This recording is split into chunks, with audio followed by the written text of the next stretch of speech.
dos nossos corações. Senhor Deus e Pai, é que nós apresentamos ao Senhor, Pai, a vida do teu servo. Nós sabemos nesse momento, ó Pai, nós ungimos pela sua vida, que nós entregamos ele nas mãos do Senhor, porque sabemos, ó Pai, que o Senhor o escolheu nessa noite, Pai, para ministrar a tua palavra sobre a tua igreja. Sabemos, ó Pai, que o Senhor diretamente do trono derramou o teu coração, toda a tua palavra. Sabemos que o Senhor Jesus o tem como um vaso em tuas mãos. Sabemos também, ó Pai, que o Senhor usará ele nessa noite como profeta do Senhor, para poder falar aos nossos corações a tua palavra. Pai, que nesse momento, Jesus, nós possamos estar com o nosso coração, Pai, preparados a receber semente esta que será lançada sobre nós através da vida do teu servo. Que essa semente, Pai, eu creio, Jesus, que será lançada em uma terra fértil, onde ela será, ó Pai, crescida e onde ela gerará frutos. E que nós possamos, ó Pai, nesta noite, Jesus, estar com nossos corações preparados a ouvir a tua palavra. Que os nossos ouvidos, ó Pai, sejam abertos a ouvir a voz do Senhor. Jesus, que o Senhor venha tirar sobre o nosso meio agora, Pai, todo o espírito de engano, todo o espírito de confusão, e que somente a tua presença possa reinar nesse momento, Pai. Aqui no teu altar nós apresentamos a vida do teu servo, Pai. Que ele seja usado nessa noite conforme a tua vontade e o teu querer. E assim nós te agradecemos em nome de Jesus. Aleluia!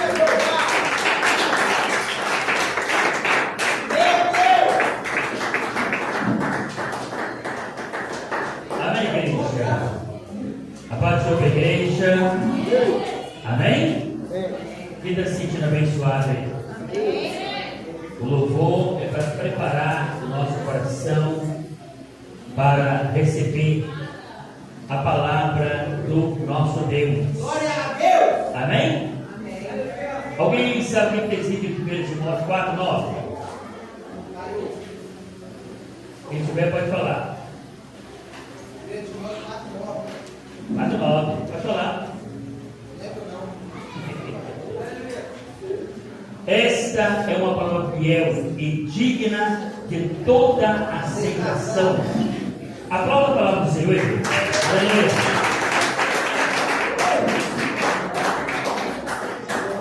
Glória a Deus. Eu quero aqui glorificar a Deus pela vida do Lucas. Não meu filho. Amém? O Lucas aí, companheiro da nossa irmã Vitória, que hoje escolheu, amém, estar aqui conosco. Então para nós é uma alegria, amém? Receber o Lucas, que achará aí do meu filho, amém?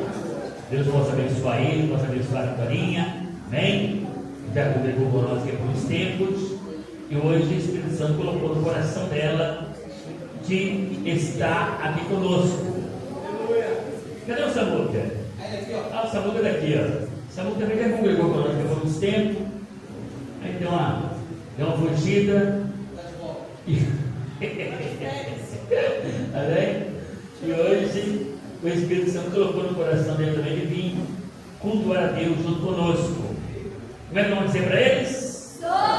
Bem-vindo em nome do Senhor Jesus. Amém? Que Deus possa abençoá-los de uma forma toda especial. Amém? Eu peço à igreja que continue orando por mim, para que Deus me livre também dessa asma que tem me perturbado, tem às vezes me atrapalhado. Amém? Mas Deus tem me dado graça para romper toda a dificuldade e estar aqui fazendo a obra do Senhor. Amém, igreja? Por isso que você de repente está causando de toda a saúde física. Amém? Você não deve medir esforço para se colocar na brecha, para fazer a obra. Amém, irmãos? Porque às vezes nós estamos todos cheios de sequelas, estamos nos colocando na brecha para poder fazer o que nós podemos fazer. Então oro pela sua vida, que está com saúde física, para que você também tenha saúde espiritual. O que é saúde espiritual, pastor? É a pessoa ter ânimo, coragem, propósito, disposição para poder fazer muito além daquilo que o Senhor pede. Amém, igreja? Porque nós queremos muito além do que o Senhor quer nos dar. Sim ou não? Então, se nós queremos, tem que estar disposto a fazer além do que o nosso Deus, Ele nos pede. Amém? Abra sua Bíblia aí na carta do apóstolo Paulo à igreja que estava em Éfeso. Amém? Amém? Carta do apóstolo Paulo aos Efésios, capítulo 5. É de Deus, hein? Amém, igreja? Essa palavra é de Deus. Eu poderia ler apenas um versículo e pregar, mas eu vou ler com você 21. Amém? Para ficar toda a mensagem. Aqui a mensagem está em apenas um versículo, mas eu vou ler com você aqui 21, porque eu não sei você, mas eu quando leio esse texto, que eu me sinto mais espiritual. Amém, igreja? E vai para o céu com os espirituais. Os carnais vão ficar tudo aqui. Romanos 8:8, o que está escrito lá? Vamos guardar a palavra? Romanos 8:8, o que está escrito lá? Os que andam na carne não podem o quê? Agradar o Senhor. Então nós não podemos andar na carne. Temos que andar só no Espírito. E só os espirituais é que vão para a glória. Amém, amados? Guarda isso, o pastor está falando isso, aqui estou afirmando. Eu não estou apenas achando, não. Eu estou afirmando para você que só os espirituais é que vão para a glória. Então, por isso que nós temos que atentar para isso. E esse texto aqui, quando eu leio esse texto, eu me sinto mais espiritual. Eu me sinto. Porque, infelizmente, eu também, às vezes, ando na carne. Amém, irmãos? É bom isso? Claro que não é. A Bíblia não tem a nascer do Espírito. Mas eu confesso que muitas vezes eu ando na carne. E talvez você também anda na carne também. Porque quem disser que não anda na carne, por alguns momentos, por alguns, está mentindo. Porque o que é andar na carne? É nosso pecado. É nós fazer a nossa vontade, fazer o nosso eu. Isso é carne. É o crente natural. E nós temos que sim procurar ser um crente espiritual. Então eu vou ler, quem se acompanha comigo, amém? No nome de Jesus. Eu creio que até pode até desligar esse ventilador, porque eles vão me ajudar melhor. Vou ficar mais tranquilo. Amém? Glória a Deus, igreja. Eu vou ler aqui no celular, que a letrinha é um pouquinho maior. Amém? No nome de Jesus. Então, Efésios capítulo 5, versículo 1 ao 21 diz assim: olha. Sede, pois, imitadores de Deus como filhos amados, e andai em amor, como também Cristo nos amou e se entregou a si mesmo por nós, em oferta e sacrifício a Deus em cheiro suave. Mas a prostituição e toda impureza ou avareza nem se nomeia entre vós, porque como convém aos santos, nem torpeza, nem parvoices, nem chocarrice, que não convém, mas antes ação de graça. Porque bem sabeis isto, que nenhum fornicador ou impuro ou avarento, o qual é idolatria, tem herança no reino de Cristo e de Deus. Ninguém vos engane com palavras vãs, porque por essas coisas vem a ira de Deus sobre os filhos da desobediência. Portanto, não sejais seus companheiros, porque no outro tempo erais trevas, mas agora sois o quê? Luz do Senhor. Andai como filho da luz, porque o fruto do Espírito está em toda bondade, justiça e verdade. Vamos repetir esse versículo? Porque o fruto do Espírito está em toda bondade, justiça e verdade, aprovando o que é agradável ao Senhor. E não comuniqueis com as obras infrutuosas das trevas, mas antes condenai-as, porque o que eles fazem oculto, até dizê-lo é torpe, mas todas essas coisas se manifestam, sendo condenadas pela luz, porque a luz tudo manifesta, pelo que diz: desperta, ó tu que dormes, e levanta-te dentre os mortos, e Cristo te esclarecerá. Portanto, sede prudente vede prudentemente como andais, não como nécio, mas como sábios, remindo o tempo, porquanto os dias são maus, pelo que não sejais insensatos, mas entendei qual seja a vontade do Senhor. Olha o versículo que me interessa. E não vos embriagueis com o vinho, em que há contenda, mas enchei-vos do Espírito, falando entre vós com salmos, hinos e cantos espirituais, cantando e salmodiando ao Senhor no vosso coração, dando sempre graça por tudo a nosso Deus e Pai, em nome de nosso Senhor Jesus Cristo, sujeitando uns aos outros no temor de Deus. Aplauda.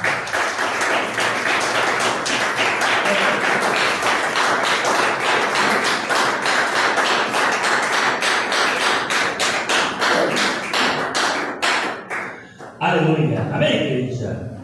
Como gosta de dizer a nossa pastora Luene, não precisava nem explicar, já está explicado. Sim ou não, igreja? Mas como tem nos dado aí um tempo, né? Pastor? Então nós vamos aqui comentar um pouco o que nós acabamos de ler aqui. E eu quero me sujeitar aqui ao tema: enchei-vos do Espírito. Enchei-vos do Espírito. Eu quero falar nessa noite sobre essa obrigação que nós temos, esse dever que nós temos, de estarmos nos enchendo do Espírito. Mas eu quero falar um pouquinho aqui, nessa pequena introdução, sobre o contexto. O contexto é muito importante. Nós estamos aqui numa cidade chamada Éfeso. Nos tempos bíblicos, ela ficava tanto na Grécia, tanto na Roma. Tanto na Grécia, tanto na Roma. Amém? E na Roma, lá nessa cidade, tinha um deus, ou uma deusa, chamava-se Diana. E as pessoas eram muito idólatras, as pessoas eram muito apegadas a essa deusa. Amém? Depois, se você quiser conhecer um pouco mais sobre isso, é só você ler o capítulo 19 de Atos dos Apóstolos. Hoje, essa cidade não fica nem na Grécia e nem na Roma. Onde ela fica? Ela fica na Turquia. Isso é para você ver que as coisas mudam. Até porque nos tempos bíblicos, o país dominante do mundo era qual? Era Roma. Era Roma que dominava o mundo e comandava o mundo. Então, os outros países, tudo era submisso ao Império Romano. E é nesse contexto que nós estamos falando. Isso aqui aconteceu aproximadamente em 50, 60 anos depois de Cristo. Então, havia essa cidade e o apóstolo Paulo, com intrepidez, com ousadia, que tem que ser eu, tem que ser você, amém? Ele pregou sem medo, ele difundiu a verdade, e a verdade ofuscou a mentira daquele lugar, ao ponto de todos estar abrindo mão dos seus ídolos e se convertendo a Jesus.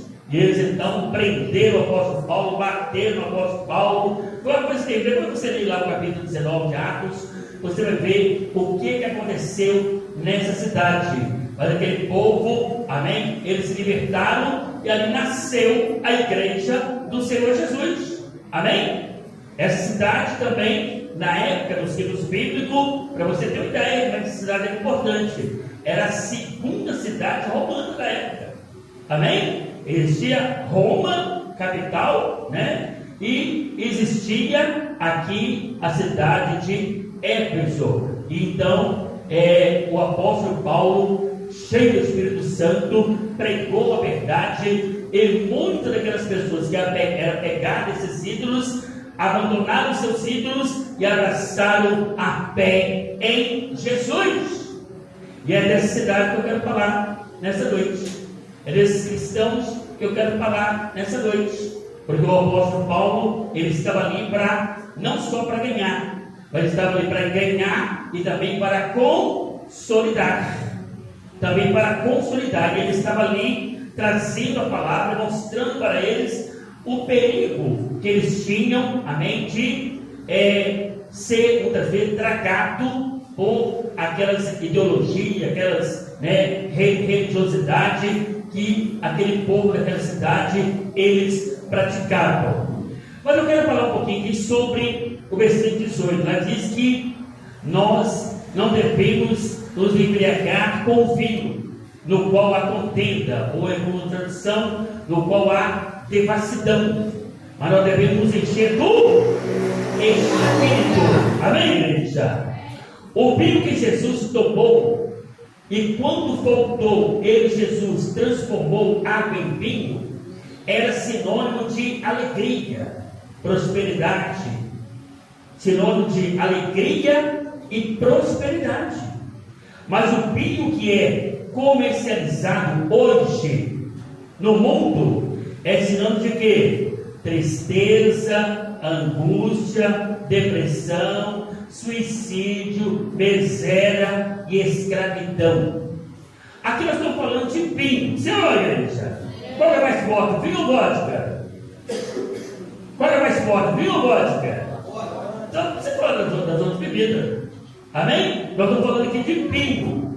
Se eu não posso me embriagar com vinho, não precisa falar da cachaça, não precisa falar da vodka, não precisa falar do conhaque, não precisa falar do dreia, porque isso seria chover no molhado.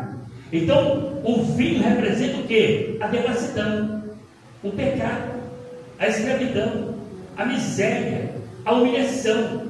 É isso que representa o vinho. Por isso faz necessário nós, os crentes em Cristo, amém, nos enchermos da unção do Espírito Santo em nossos corações. Só assim eu e você faremos a diferença neste mundo. Só os crentes cheios do Espírito Santo é que faz a diferença nesse mundo, pois o vinho é devastador. O vinho é devastador. E infelizmente ele tem devastado. Eu estou falando só de vinho, ou seja, eu estou falando de droga. Eu não preciso falar das drogas maiores, porque se a droga mínima já devasta, já arrebenta com a vida de qualquer um, então aqui está dizendo que eu e você temos que ter cuidado com o vinho. Primeiro, o vinho é devastador de famílias. O vinho é devastador de famílias. Se você ler Gênesis capítulo 9, do versículo 20 ao versículo 29, o que ali, qual é o contexto ali? O contexto ali é que Noé e a sua família já acabaram de sair da arca. Eles já acabaram de sair da arca. E ele plantou uma vinha. Amém? Ele plantou a vinha e deu muita uva. E da uva ele fez o quê? O vinho. E ele encheu a casa. Noé, que era um homem santíssimo, amém? Considerado por Deus, amém, igreja? Considerado por Deus, homem santíssimo. Mas ele encheu a cara do vinho. E ele ficou bêbado. E a Bíblia diz que ele ficou tão bêbado que ele caiu e ficou nu. Ficou peladinho. Depois você lê lá. Amém, igreja? Ele ficou nu. E aí, o filho dele, Acã, passou e viu ele pelado. E o filho de Acã foi e contou para os seus outros irmãos. Amém? Contou para os seus irmãos. Ou seja, Acã, ele descobriu a nudez do seu pai e saiu difamando a nudez do seu pai. Qual que é o fim disso? Noé ficou sabendo, né? Que os outros dois veio, né? Diz a Bíblia, né?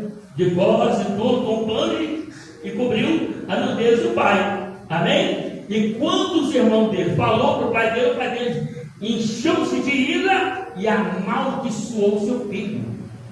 Coisa que, claro, mas não já vai por ele parecer. Meu filho pode ser o que for, mas ele é meu filho, já vou meu filho. Amém? Mas isso aconteceu. Então o vinho, ele tem esse poder de devastar a família, de destruir famílias. Outro exemplo, Gênesis capítulo 19, do 31, amém? Do versículo 31 ao 39. Está falando de quê? Qual é o contexto aqui? A destruição de Sodoma e Gomorra. O que aconteceu com as filhas de Ló? O embebedou de vinho e deitou com o próprio pai. E teve filhos com o próprio pai, cometendo o quê? Incesto. Ou seja, famílias que se destruíram por causa do vinho. Por causa do vinho. Então, é claro, estou falando do vinho, mas o vinho é a bebida mais fraca que existe no nosso país. Sim ou não? É a bebida mais fraca. Então, se eu estou falando do vinho, eu preciso falar de outras coisas. Então, se você envolve com outro tipo de droga, o que você está querendo? Destruição da sua própria vida e da sua família. Então, nós temos que ter cuidado. Porque não é tempo que nós fazemos isso. O tempo hoje, para mim e para você, é que nós nos enchemos do Espírito. Do Espírito de Deus. Amém, igreja? 2. O vinho é devastador de caráter. O vinho é devastador de caráter. Se você ler Isaías capítulo 5, versículo 11 e 12, ali Isaías ele está denunciando que as pessoas, amém, elas sentam à beira de uma mesa, passam o dia inteiro bebendo vinho, chega à noite bebendo vinho, se embriaga, e o versículo 12 diz: mas da obra do Senhor não lembra. Tem dinheiro para tomar vinho, tem dinheiro para tomar cachaça, tem dinheiro para beber cerveja, tem dinheiro para comprar um monte de coisa, mas não tem dinheiro para ofertar, não tem dinheiro para devolver o dízimo, não se importa com a obra do Senhor. Ou seja, falta de caráter, falta vergonha na cara, falta vergonha na cara. E não é critica ainda quem usa fé e é eximista, é ofertante, não é critica ainda. Mas para gastar com droga, para gastar com coisas que não presta, a pessoa passa o dia inteiro e entra à noite também. Depois você lê lá, amém? Estou passando para vocês só esses dois versículos aqui, mas depois você lê o capítulo 5 todinho de Isaías, para você ver o que Deus está falando. Deus está condenando, Deus está confrontando através do profeta. Eu sou pastor, mas Deus tem me dado voz profética também. Deus tem me dado voz profética também. E Deus está falando comigo, está falando com você aqui nessa noite. E muitas vezes você tem gastado seu dinheiro aqui que não presta, mas tem esquecido a obra do Senhor. Tem esquecido a obra do Senhor. E isso entristece o coração do nosso Deus. Se você ler Provérbios capítulo 20, versículo 21, lá diz que o vinho, sabe, é uma droga alvoroçadora. Alvoroçadora. Ela destrói, ela corrói. E nós não podemos nos apegar ao vinho. Amém? Se você ler Provérbios capítulo 23, do versículo 29 e 30, ali está perguntando: para quem são os ares? Para quem as tristezas? Para quem essa amargura? Para quem os olhos vermelhos? São para aqueles que se sentam, amém? E fica desfrutando do vinho, e fica olhando ali, sabe, o escoamento do vinho, ou seja, se embebedam, passa vergonha, faz a família passar vergonha, amém? E no outro dia a pessoa pergunta: o que aconteceu? Mas volta a fazer a mesma coisa. Está escrito lá. Está escrito lá. Então por isso que o tempo que eu e você estão vivendo, amém? Não é tempo de nós nos embriagarmos com esse mundo. É tempo de nós nos enchermos do Espírito. Aplauda ao Senhor Jesus.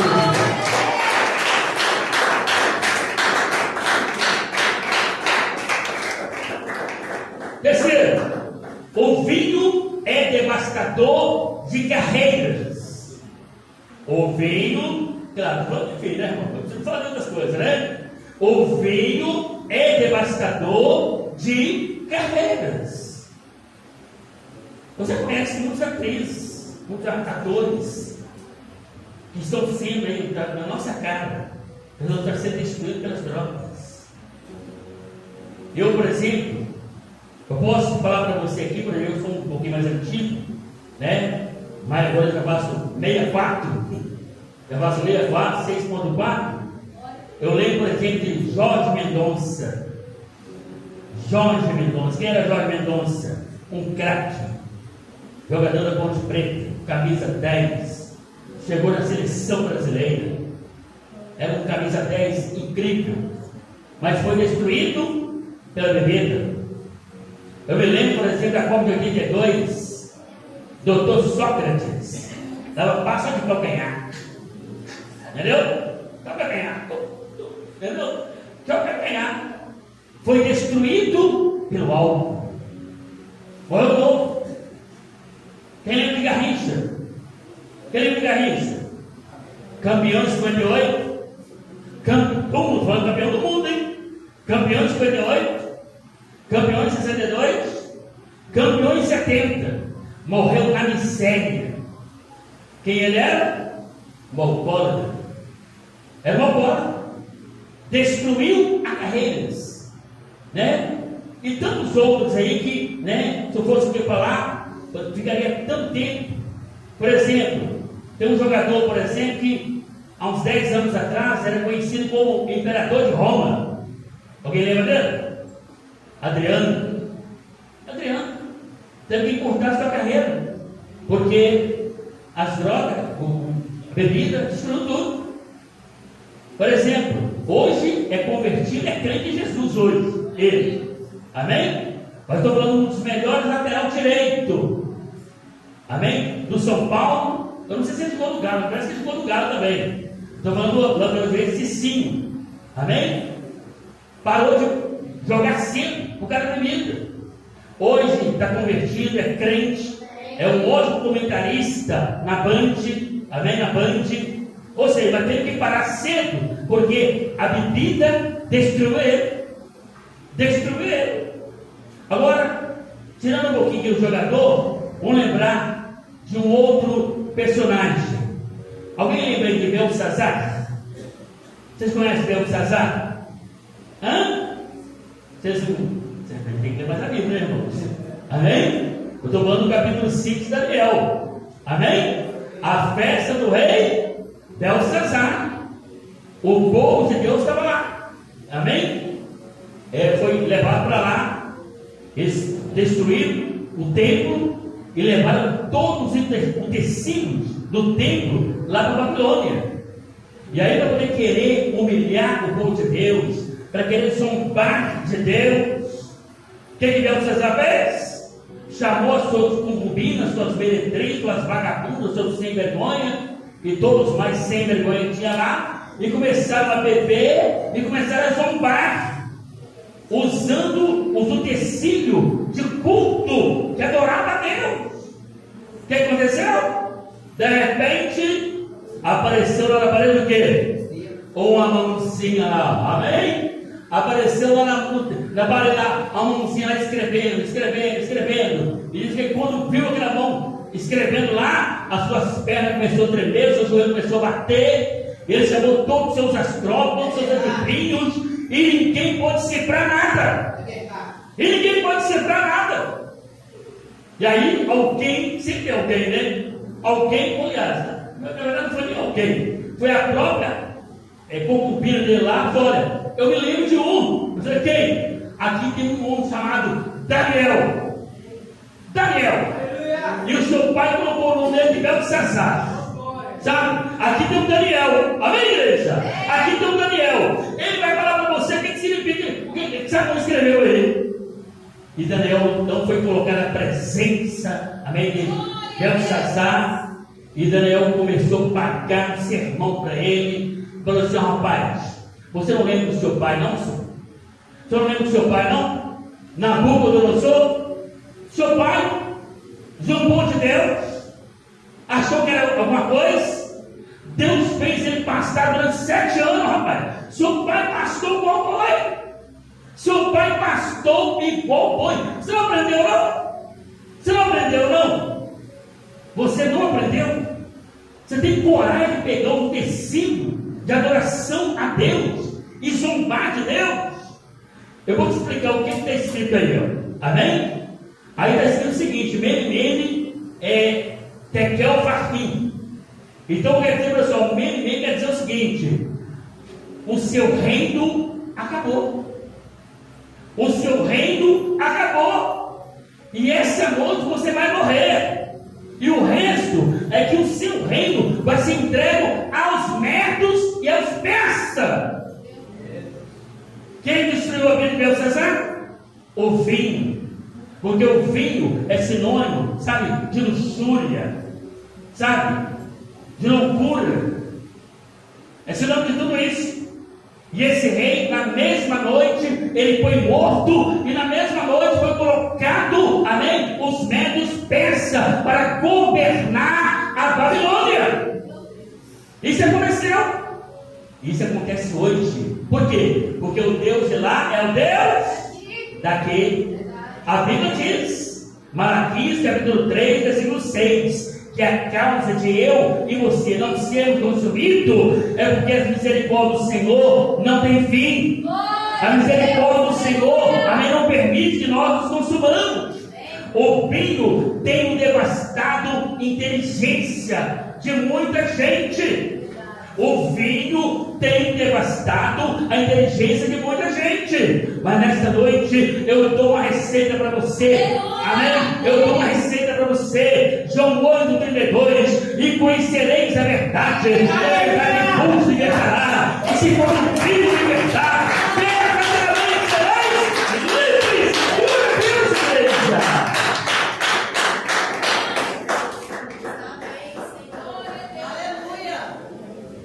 Glória a Deus. Então eu já falei para você a destruição, amém, do vinho. Agora eu quero passar para você que vindo aqui do Espírito Santo me concedeu, como que eu e você podemos nos enchermos do Espírito. Como que eu e você podemos nos enchermos do Espírito. Primeiro, avaliarmos como estamos seguindo a Cristo. O versículo 15, versículo 16 diz, amém? Que eu e você temos que remir o tempo. O que é remir o tempo, pastor? Aproveitar o tempo. Eu pergunto para você nessa noite, o que você está fazendo com o tempo que você tem? O que você está fazendo com o tempo que você tem? É Deus. Eu estou aproveitando o meu tempo. Eu sei que eu tenho muito tempo. Se tem uma coisa que eu não posso reclamar de tempo, eu tenho tido tempo para ler. Estou lendo a Bíblia toda, de novo. Já estou em 2 Samuel, capítulo 17. Amém? Já cheguei em 2 Samuel, capítulo 17. Eu comecei no dia 1º de janeiro. Amém? Ou seja, eu estou aproveitando o meu tempo. Agora, você tem que se avaliar. Você tem aproveitado bem o seu tempo? Amém? Você está sendo sábio ou tolo? O texto diz que nós não podemos ser tolo. Nós temos que ser sábio. O que é uma pessoa sábia? É aquela que se desvém, amém? Da devassidão, das orgias, das dissoluções, de tudo aquilo que o vinho provoca, e se enche do Espírito. Se enche do Espírito. Segundo, usar bem as oportunidades que Deus tem nos dado. Nós temos 3 cultos aqui. Nós temos 3 cultos. Às vezes você tem tido a oportunidade de estar aqui 4, 6 domingos e não tem estado. E não tem estado. Sim ou não? Não tem estado. Deus sabe se você pode ou não pode. Eu não posso julgar você. Mas a palavra está dizendo aqui que você, eu, nós temos que aproveitar bem as nossas oportunidades. Portanto, ler a Bíblia, orar, buscar, evangelizar alguém. Isso é a vida do crente, irmãos. Amém? Essa é a nossa vida. Provérbios 11:30, quem decide lá? Provérbios 11:30, quem decide lá? Aquele que ganha almas, sábio é. Aquele que ganha almas, sábio é. E o lema do cristão é ganhar almas. Como é que eu ganho almas? Aproveitando usar a oportunidade. Cada oportunidade que você tiver, que nós tivemos, é uma oportunidade de nós ganhar almas. Amém, igreja? Terceiro, entender qual o propósito de Deus para a nossa vida. Qual o propósito de Deus para a nossa vida? Ser inteligente. Nós temos que ser inteligentes. O texto nós temos diz que nós temos que ser inteligentes. Nós não podemos ser insensatos. Amém? Nós não podemos ser pegos de surpresa. Eu e você temos a bússola na mão. A bússola. Amém? Por exemplo, alguém pode falar assim: qual os métodos, pastor, que o senhor usa para a pessoa devolver dízimo, para a pessoa ofertar? Os métodos que eu uso é a Bíblia. Não tem outro método, não. É a Bíblia. Pastor, com qual motivação o senhor pede